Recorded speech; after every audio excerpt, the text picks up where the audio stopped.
Que el Señor les bendiga, hermanos. Vamos a continuar con este tiempo de nuestro culto, que es el tiempo de la meditación. Estamos ahora, ¿verdad?, ante uno de los temas, hermanos, que a mí me fascina, ¿verdad? Ojalá pudiera hablar siempre de este mismo tema, porque es un tema que me encanta. Es el tema de la gracia de Dios. Es algo que para mí es fabuloso y quisiera hablar de eso siempre, ¿verdad? Solo que pues tenemos que predicar de otras cosas, ¿verdad? Pero bueno, hay una historia, ¿verdad? Que en una reunión de muchos teólogos estaban discutiendo cuál era la distinción del cristianismo. ¿Qué es lo que hace el cristianismo una religión única? ¿Sí? Y ahí estaban los teólogos hablando de qué si la resurrección, qué si la muerte, qué si la encarnación, ¿verdad? Y algunos decían, no, la resurrección no puede ser porque la religión fulana de tal dice que también su Dios resucitó. Otros decían, no puede ser que se hizo hombre porque esa otra religión dice que también se hizo hombre. Así que estaban discutiendo, ¿verdad? Y cuenta la historia que un hombre que ustedes conocen, ¿verdad? Se llama C.S. Lewis. Entró al salón, ¿verdad? Y dijo, ¿de qué están discutiendo? Ya cuando le dijeron, dijo, es muy fácil. Lo que hace única a la religión cristiana es la gracia.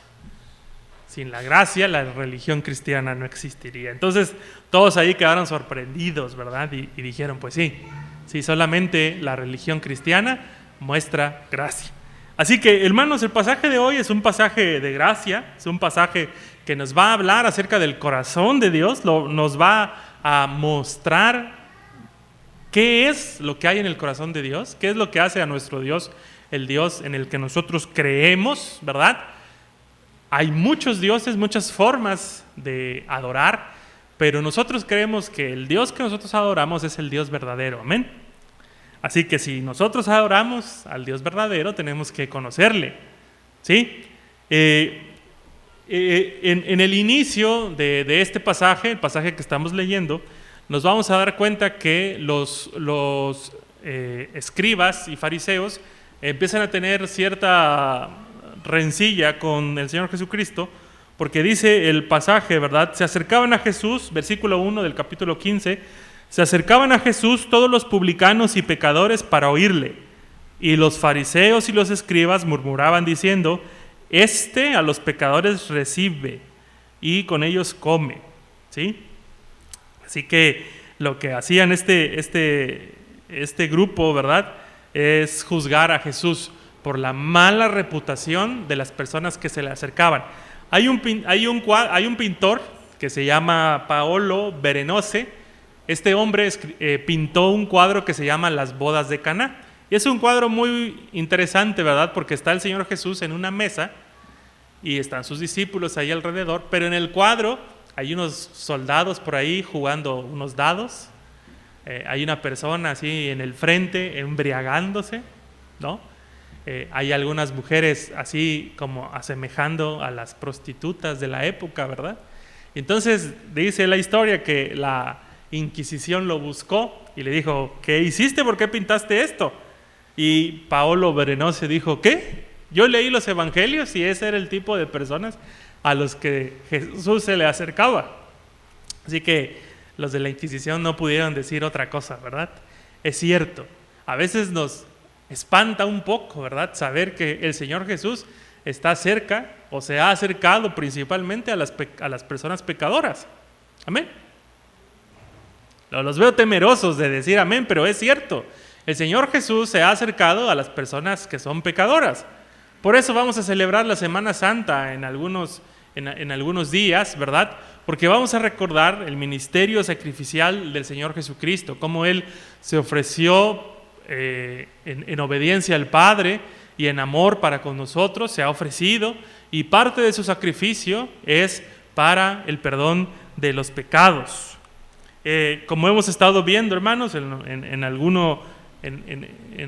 los sermones que desde que inició la Cuaresma, hemos estado preguntándonos cuál es el propósito de Jesucristo en el mundo, y pues vamos a darnos cuenta que el Señor Jesús dijo pues que ha venido a llamar a los pecadores para el arrepentimiento. Así que el domingo de hoy, contestando a la pregunta de Cuaresma, ¿por qué vino Jesús? El domingo de hoy tendremos que contestar: Jesús vino a mostrarnos gracia. ¿Sí? Jesús vino a mostrarnos gracia. Juan, el evangelista, en su evangelio, en la parte del capítulo 1 que corresponde a lo que conocemos como el himno de Juan, o el prólogo, como ustedes lo quieran llamar, ahí Juan, en capítulo 1, verso 14, dice: y aquel verbo se hizo hombre y habitó entre nosotros, y hemos contemplado su gloria, la gloria que le corresponde al Hijo unigénito del Padre. Y esta es la parte más importante de este verso: lleno de gracia y de verdad. A ver, nos detengamos un momento acá. Para Juan, la gloria de Dios es la gloria que está en el Hijo. ¿Están de acuerdo? El Hijo refleja la gloria de Dios. Y entonces, Juan, que forma parte de los testigos oculares, dice que la gloria que ellos vieron era una gloria llena de gracia y de verdad. Partamos de ahí, hermanos. Cuando alguien quiere hablar de la gloria de Dios, lo primero que tiene que poner en la mesa es gracia y verdad. Porque verdad sin gracia, hermanos, si dan verdad sin gracia, están siendo personas indolentes, que no se compadecen de las personas. Pero si damos gracia sin verdad, estamos siendo personas permisivas, alcahuetas. Y es un problema en las iglesias cristianas de hoy, los dos extremos. Por un lado, tenemos a personas que en sus predicaciones se dedican domingo tras domingo o los días que se reúnan a señalar cosas que tienen que ver con nuestra vida moral, nuestra vida ética. De robar, de matar, de adulterar, del vino, ¿sí? Y parece que quieren mostrarnos a los seres humanos como personas incapaces de tener una relación con Dios, porque Dios es toda santidad y nosotros somos todo pecado. Entonces hay un abismo entre Dios y nosotros, y lo único que nos queda es pedir misericordia de Dios para que no nos mate. Pero por otro lado, hermanos, tenemos congregaciones en donde igual, reunión tras reunión, la predicación se basa en que vengas como vengas, Jesús te acepta. En que no importa lo que hagas, Jesús te acepta y te perdona y te recibe. Y entonces, hermanos, ahí tenemos a personas que llegan a la iglesia y dicen: creí que lo que había hecho esta semana estaba mal, pero ya lo que dijeron hoy, dicen que me acepta. Perfecto. Los dos extremos son malos, porque están dejando de ver lo que dice el evangelista Juan. El Hijo de Dios, Jesucristo, traía la gloria del Padre. Y esa gloria, la gloria de Dios, está llena de gracia y está llena de verdad. Por eso, cuando Jesús se acerca a la mujer pecadora, le dice algo muy interesante: yo no te condeno, gracia. Yo no te condeno, le dice Jesús. Y el complemento es, ¿qué dice Jesús? Vete y no peques más. ¿Sí? Verdad. La gracia es no te condeno, pero la verdad es el pecado no le agrada a Dios. Vete y no peques más. Así que la gloria de Dios que le corresponde al Padre y al Hijo es una gloria llena de gracia y de verdad. Para un autor que se llama Søren Kierkegaard, ¿verdad?, las parábolas de la gracia, que son las que vamos a ver hoy, no son solamente relatos, hermanos, agradables para predicar un día en evangelismo, ¿verdad?, o para cuando queramos apapachar a alguien que se ha ido del redil. No, para Kierkegaard estos relatos, ¿verdad?, son una calca de la vida del Señor Jesús en esta tierra, lleno de gracia. Así que vamos a ver el texto de hoy. El texto nos va a hablar de un padre y dos hijos. ¿verdad? Un padre y 2 hijos.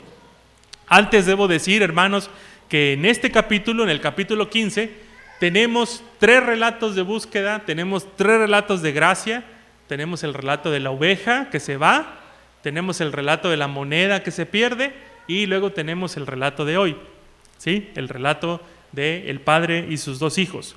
Bueno, el domingo pasado veíamos esta parte, ¿verdad?, de los textos del Antiguo Testamento hacia los cuales el Señor Jesús regresa cuando desarrolla sus parábolas.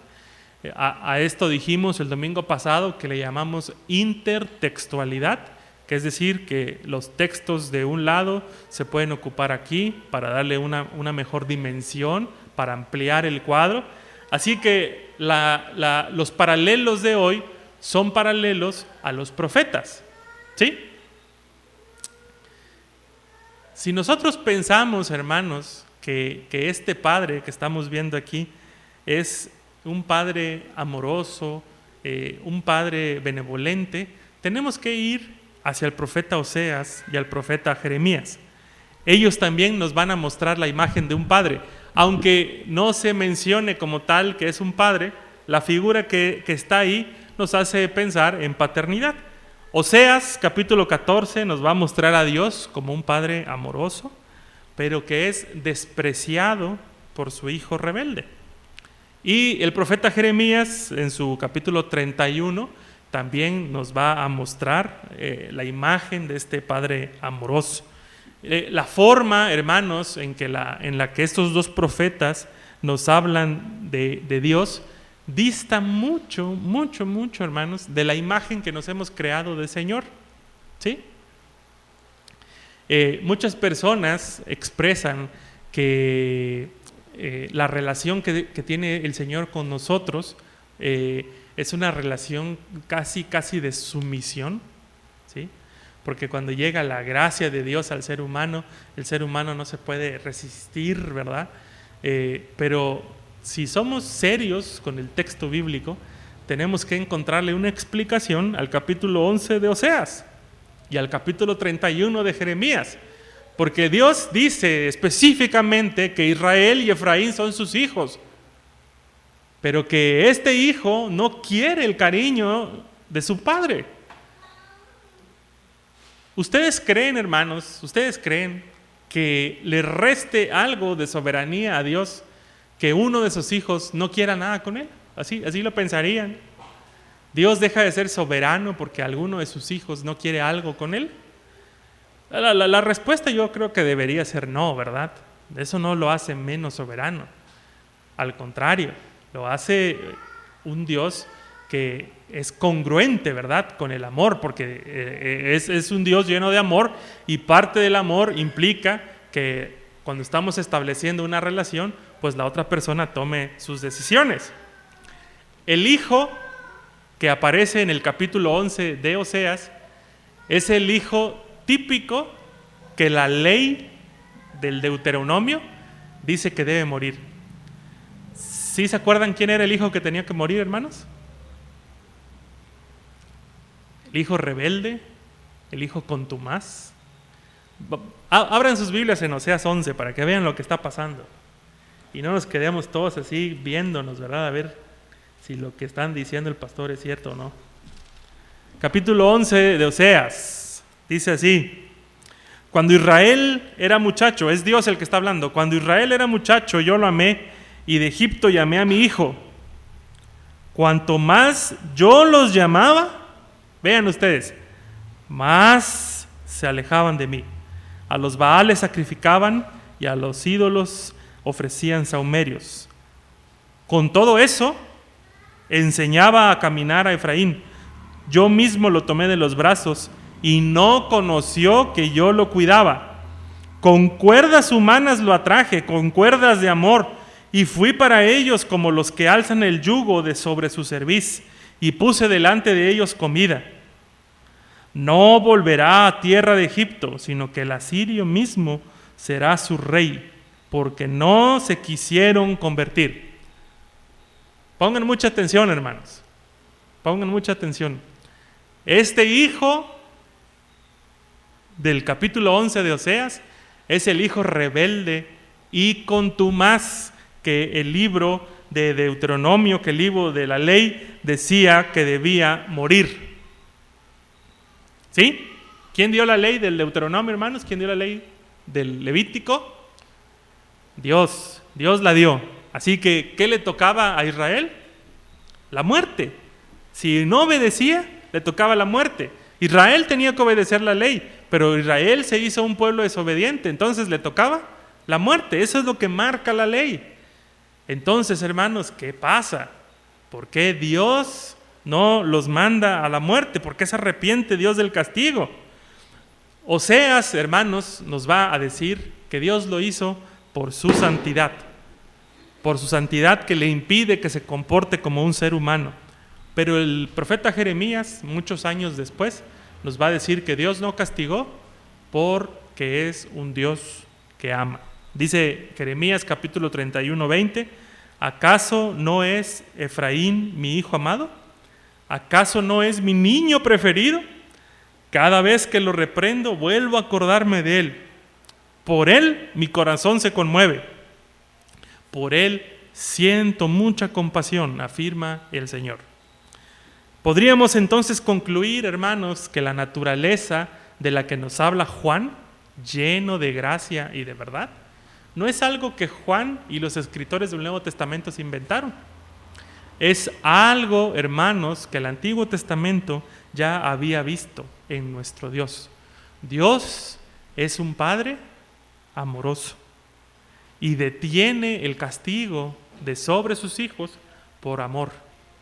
Dice Jeremías, ¿verdad?, en otra traducción, que el corazón de Dios le da un vuelco y no ejecuta su condena.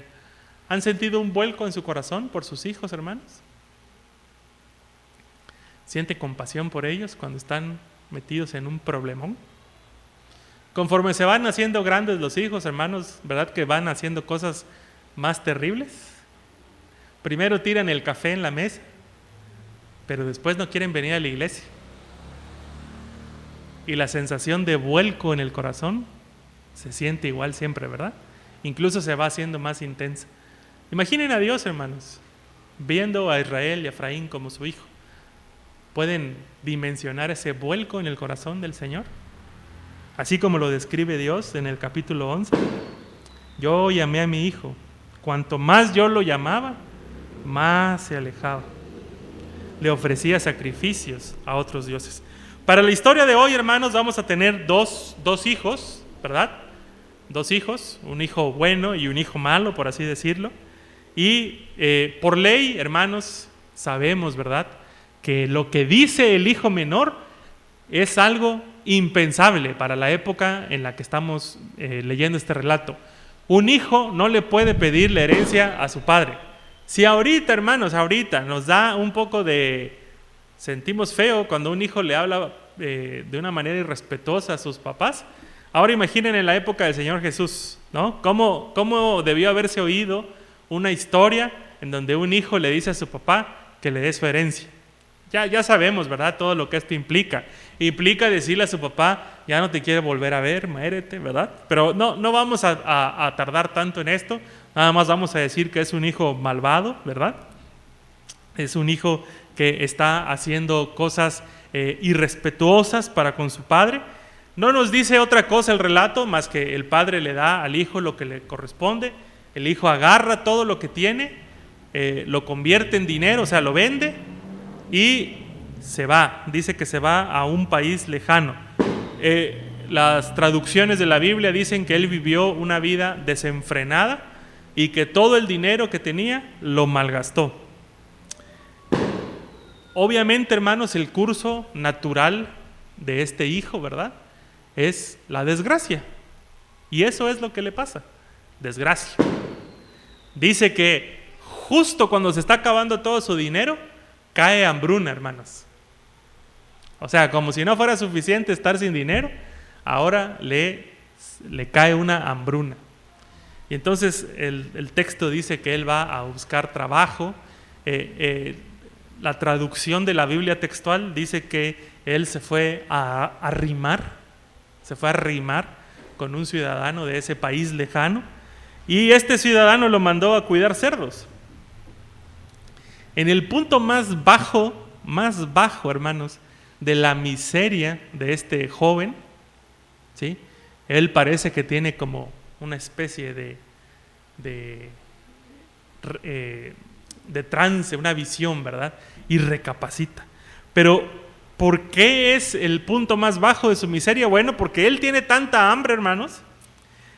Dice, tiene tanta hambre que desea comerse lo que comen los cerdos, ¿sí? Nosotros, ¿verdad? Que comemos bastante puerquito, ¿verdad? Comemos hasta las patitas en vinagre, ¿no? Sabroso. Pero para un judío, hermanos, el cerdo era detestable. Y desear comer lo que come un cerdo era impensable, hermanos. Antes muertos que pensar en eso. Pues este joven judío, hermanos, está tan desgraciado. Su vida es un sufrimiento que ya ni siquiera le importa eso. Desea comer la comida del cerdo. Infrahumano. Está viviendo en condiciones infrahumanas.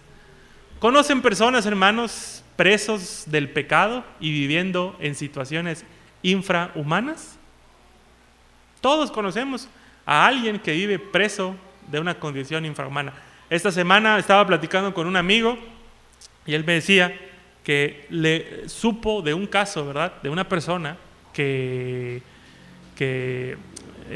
está en drogas, él y la esposa también, y ellos tienen 2 niños chiquitos. Y la vecina de ese edificio, un día que llegó la abuelita, le dijo a la abuelita, fíjense bien, le dijo, no puedo creer que usted sea cristiana, le dice, porque estos 2 niños viven peor que los animales. No van a la escuela, no les dan de comer, y sus papás, el papá y la mamá, están drogados todo el tiempo.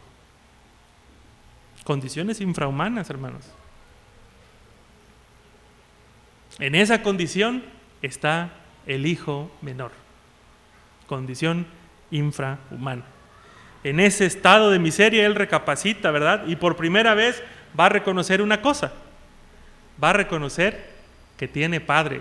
Es decir, que tiene una relación de hijo con alguien. Por eso dice, voy a ir a la casa de mi padre, le voy a pedir que me haga uno de sus jornaleros, porque yo ya no soy digno de ser llamado su hijo. Entonces él se levanta. Aquí, hermanos, quiero detenerme nada más para algo, ¿verdad? A veces cuando alguien lee este texto, ¿verdad? Y presenta algún tipo de reflexión, he escuchado a algunos que dicen que en realidad no se arrepintió el hijo, porque pensó el discurso. Yo quisiera decirles, hermanos, que todo el libro de Lucas trabaja con el arrepentimiento. Por eso hemos estado trabajando con Lucas. Así que para nuestro texto de hoy vamos a decir que el hijo sí se arrepintió, ¿sí? Y nos está narrando el narrador de manera escrita, ¿verdad? Todo lo que pasaba por la mente de este hijo. Se arrepiente. Le permite tener un vislumbre de lo que es vivir en casa y le permite regresar. Así que el hijo dice que se levanta y va a regresar a la casa de su padre. Por primera vez recuerda algo, hermanos. Es hijo. No se olviden de esto. Recuerda que es hijo. Va de regreso a la casa de su padre, hermanos, y hay una escena emotiva, ¿verdad? Es una escena en donde se reencuentran y se abrazan y se besan. Y esta escena, hermanos, nos recuerda un poco a otra escena de otro padre e hijo que se reconcilian y se besan. A ver si alguien se acuerda. 1, 2, 3, ¿no? Bueno, de quien nos estamos acordando aquí es de David y Absalón. Cuando Absalón se va a arrepentir, él regresa a casa de su padre y David sale a recibirlo y también le da un beso. Solo que aquí en esta historia, hermanos, hay una diferencia. En la historia de David con Absalón, Absalón llega hasta donde está David. Imagínense a David así parado, ¿verdad? Ya como el rey. Llega Absalón, se hinca, se postra más bien, queda acostado. Y ya David le da un beso protocolario. Pero ¿sí se acuerda de ese relato? que dice que Absalón y David no podían hablar otra vez? Le dio un beso, pero no permitió después que tuviera una conversación con él. Así que probablemente el beso de David solamente fue protocolario. Por eso aquí Jesús en esta parábola nos está contando algo diferente. Hay veces que el perdón, hermanos, puede verse como perdón, entre comillas, pero en realidad pasa lo que pasó con David y Absalón. No se dirigieron la palabra. No podía acercarse de David. En esta escena, hermanos, donde nosotros estamos viendo al Padre, quiero que vean lo que pasa con el Padre. Vean ahí en el texto que estamos leyendo. Dice 20, y levantándose vino a su Padre. Y aquí quiero que veamos las acciones del Padre. Vean las acciones del Padre. Dice, todavía estaba lejos, el Hijo estaba lejos. Y el Padre lo vio. Vean sus acciones. ¿Sí? Estaba viendo lejos, y cuando aún estaba lejos, lo vio su Padre. Segundo, fue movido a misericordia. La traducción de la Biblia textual dice que se enterneció. ¿Se enternecen todavía con sus hijos, hermanos? ¿Se enternecen con sus hijos? Espero que sí, hermanos, porque vi a algunos así como dudando, ¿verdad? Ya me preocuparon ustedes. Nos enternecemos con nuestros hijos, hermanos. Más cuando son chiquitos. Yo que estoy viviendo esa etapa, ¿verdad? Que están chiquitos, me enternezco con ellos, ¿verdad? Cuando los veo jugar. Este padre está enternecido con su hijo. No ha dejado de amarlo ni un solo momento. Lo ve de lejos. Algo que para la escritura del Nuevo Testamento es importantísimo. Que Jesús, que Dios nos vea. Pero enseguida se enternece. Después corre.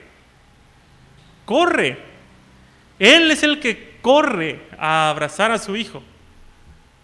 Y finalmente dice que se le echa al cuello y lo llena de besos. Qué diferente, ¿verdad? La gracia divina, hermanos, contra el comportamiento humano.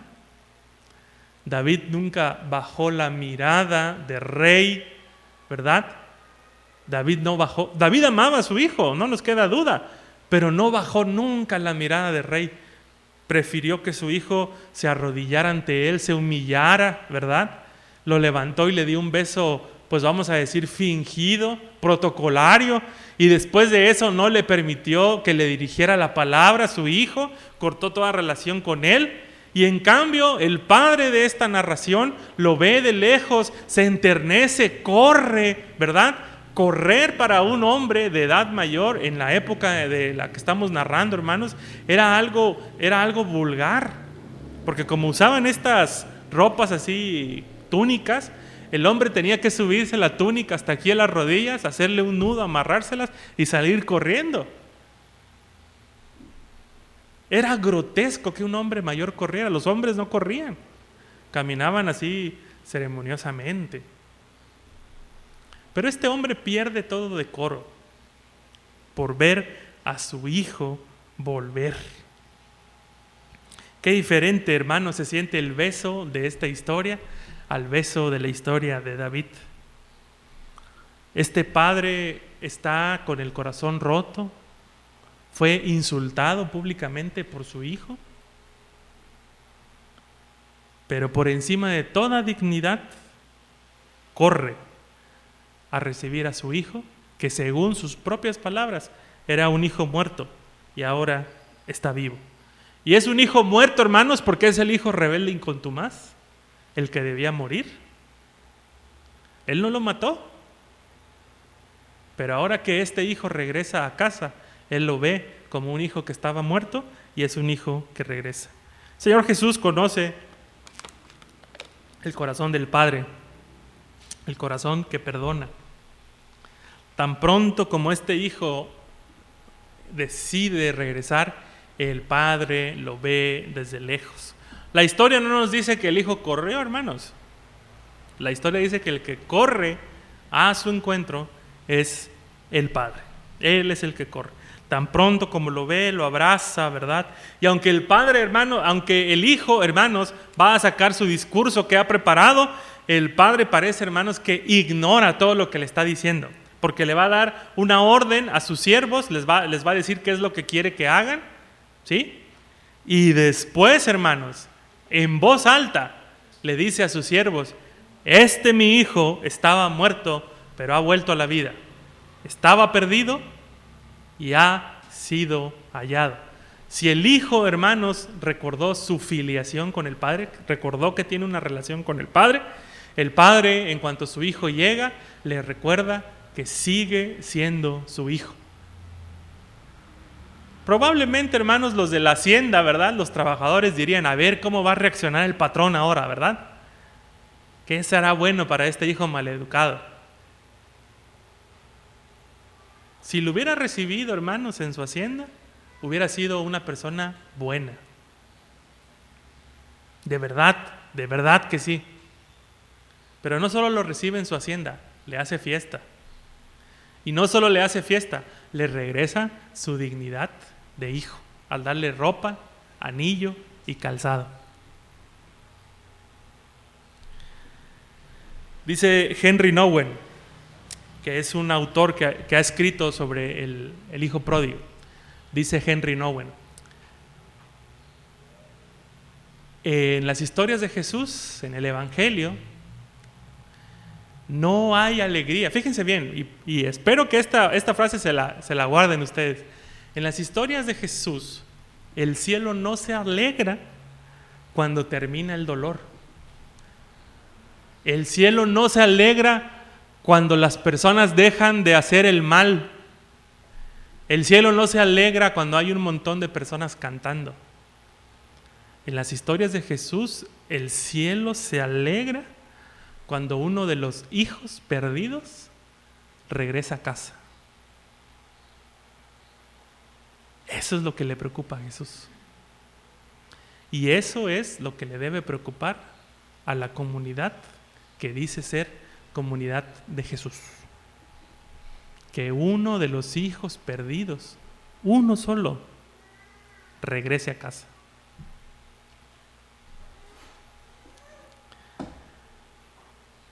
Hay otra figura, y con esa vamos a terminar, es la figura del hijo mayor. Henry Nouwen, que es este hombre del que les estaba yo hablando hace rato, de quien hablábamos, tiene problemas espirituales después de un tiempo de vivir como profesor de Biblia y de ser un conferencista muy reconocido. Tiene un problema espiritual y él tiene una visión frente a un cuadro de un pintor que se apellida Rembrandt, ¿sí? Y en ese cuadro, ¿verdad?, está pintado el hijo pródigo.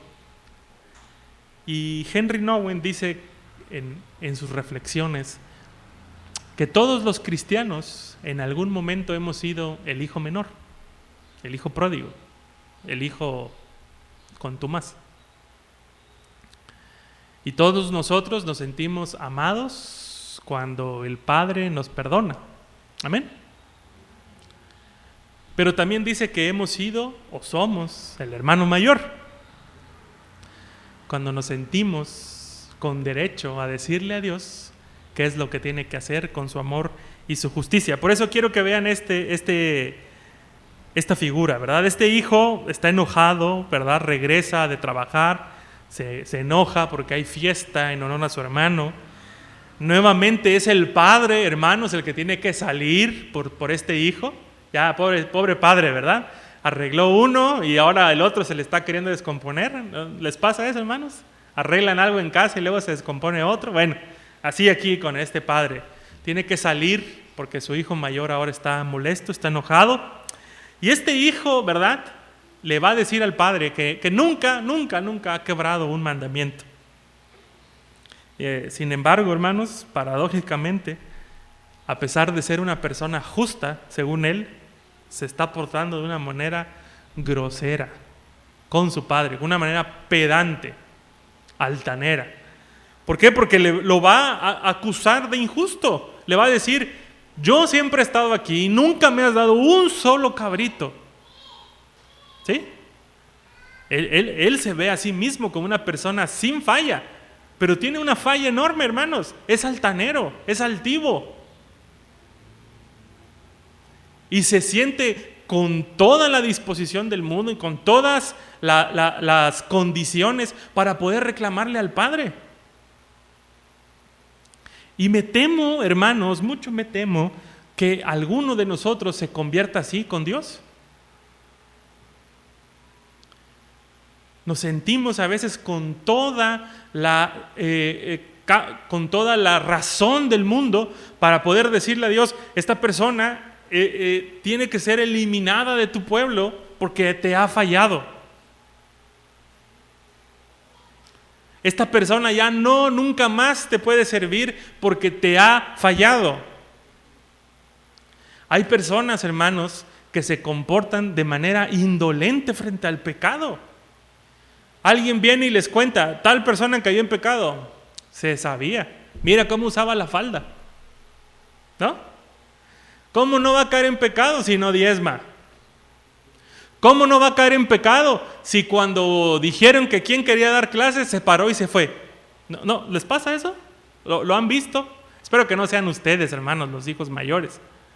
Pero a veces, desafortunadamente, sí somos nosotros, ¿no? Oye, fíjate que la persona tal de la iglesia cayó en pecado. Claro, no leía su Biblia. Yo lo veía que andaba con el celular. Ahora el celular es el pecado número 1, ¿no? ¿Cómo quiere que no caiga en pecado si cuando estaba el pastor predicando, mande mensaje?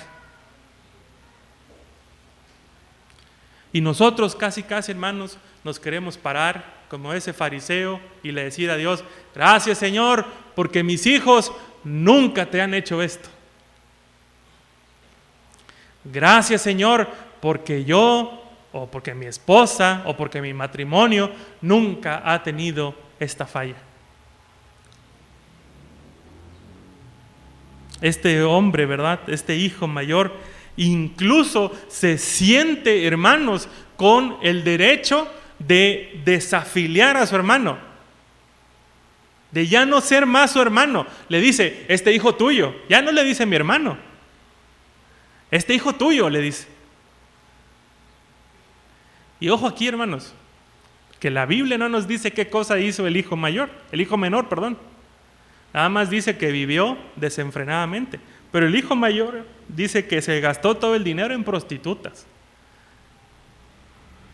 Así que o está inventando, hermanos, o él sabía dónde estaba su hermano y no le importaba. Una de dos. O está mintiendo, o él sabe dónde está su hermano y no le importa, nunca lo fue a buscar. Así que cuidado ahí, hermanos, con esta advertencia. Tenemos un problema de falta de gracia en nuestras iglesias, hermanos. Al grado, hermanos, de que nos sentimos con todo el derecho del mundo de decirle a una persona: ya no puedes ser hijo de Dios por eso que hiciste. Como este hombre le dice a su padre.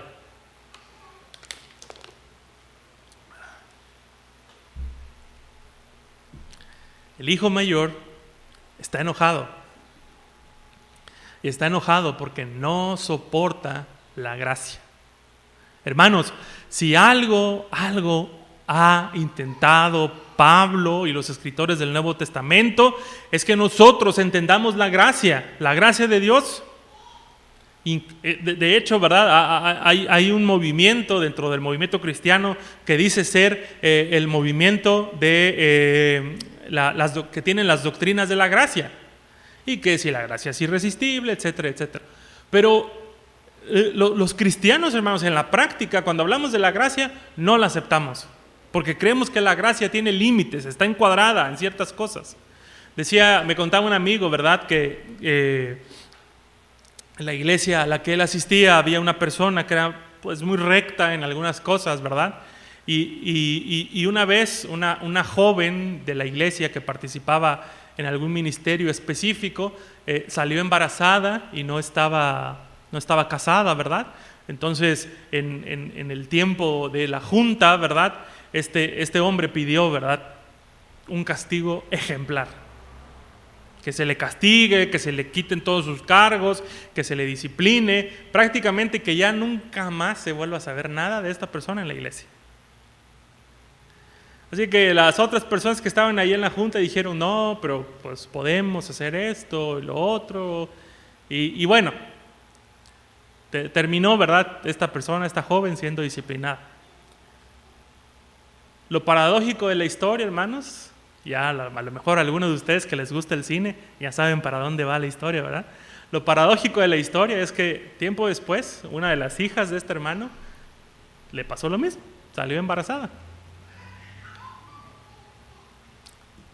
Y en la junta todos dijeron que se tome un camino diferente, que no se haga lo mismo que se ha hecho siempre, que se busque la manera de restaurar a esta persona,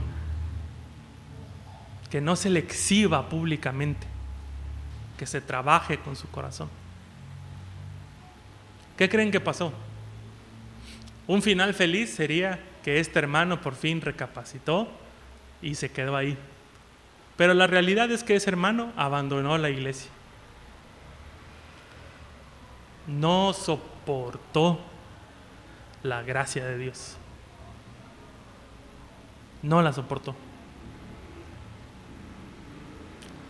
Muchas personas, hermanos, se niegan a otorgarle la gracia de Dios a los demás. Y nos sentimos como el hijo mayor al decirle a Dios, este hijo tuyo, pero no mi hermano. El padre, hermanos, tiernamente le recuerda al hijo mayor lo siguiente: hijo, tú siempre has estado conmigo y todo lo mío es tuyo. Y fíjense bien, pero tu hermano, le dice el padre, tu hermano ha vuelto a la vida y es necesario regocijarnos. Así dice el padre. Le tiene que recordar a su hijo menor, le tiene que recordar que es hijo, pero a su hijo mayor le tiene que recordar que el hijo menor es su hermano, con todos sus defectos, es su hermano. Y hoy el Espíritu de Dios, hermanos, nos quiere recordar a nosotros que somos sus hijos. Si han estado, hermanos, ustedes pensando, ¿verdad?, que por todo lo que han hecho, porque han estado lejos de la casa del Padre, ya no son hijos más de Dios, quiero decirles, Dios les dice hoy, como al hijo menor, eres mi hijo muerto que ha vuelto a la vida. Pero también Dios y el Espíritu Santo quieren decirnos hoy a nosotros, estos hermanos pecadores, a los que tú menosprecias y ves por debajo del hombro, estos hermanos pecadores son tus hermanos. Tus hermanos. Para Henry Nouwen, todos deberíamos convertirnos en el Padre. En ese Padre que abraza al que necesita un abrazo, pero en ese Padre que redarguye a los demás de que la gracia se llama así porque es gratuita y se otorga a todos. Dice Søren Kierkegaard, y con esto terminamos, cuando de un pecador se trata, Dios no se conforma con estar quieto y quedarse con los brazos abiertos como el padre de la parábola y decirle a su hijo, acércate. Cuando de un pecador se trata, Dios sale a buscar, como el pastor que busca a la única oveja que se le perdió, como el ama de casa que busca a su moneda extraviada. Es más, Dios ha ido infinitamente más lejos que el pastor que busca una oveja y que el ama de casa que busca una moneda perdida, porque Él ha recorrido el camino infinitamente largo que hay entre ser Dios y de hacerse hombre. en forma de hombre, Dios salió a buscar a los pecadores. Si Jesús, siendo Dios, hermanos, recorrió ese camino infinitamente largo para buscarnos, pienso, hermanos, que no existe algo entre nosotros y nuestros hermanos pecadores que nos separe, porque somos iguales. Amén. No hay nada, hermanos. Si Dios se despojó de su divinidad para ser hombre y buscarnos en forma de hombre, entonces no hay nada, no hay barrera entre nuestros hermanos pecadores y nosotros. Porque nosotros tenemos que recordar que en algún momento, hermanos, fuimos ese hijo menor. Y Dios fue hacia donde estábamos nosotros y nos restauró. Jesucristo ha venido a restaurar también las relaciones familiares, hermanos. Ha venido a ser padre para algunos y ha venido a restablecer la dinámica familiar entre padres e hijos. No hay nada, hermanos, que nosotros no podamos perdonar. ¿Amén? No hay nada, hermanos. La gracia de Jesucristo tiene que permitirnos poder ser herramientas de restauración para otras personas. Somos el hijo menor en ocasiones que nos toca volver a casa avergonzados, pero siempre, hermanos, siempre hay alguien en casa que nos recibe con los brazos abiertos. Hay un hermano que dice, qué bueno que viniste, ven. Es la gracia del Padre en ese hermano. Pero siempre va a haber hermanos dentro de nuestra iglesia a los cuales la gracia les escandalice y nosotros, amorosamente como el Padre, tenemos que decirle, hermano, este hombre de aquí, pecador, también es hermano tuyo y tenemos que amarle y alegrarnos porque Jesús le ha alcanzado. Amén. Bueno, hermanos, pues vamos a ponernos de pie. Los oí decir amén, así que ya los comprometí con la gracia de Dios.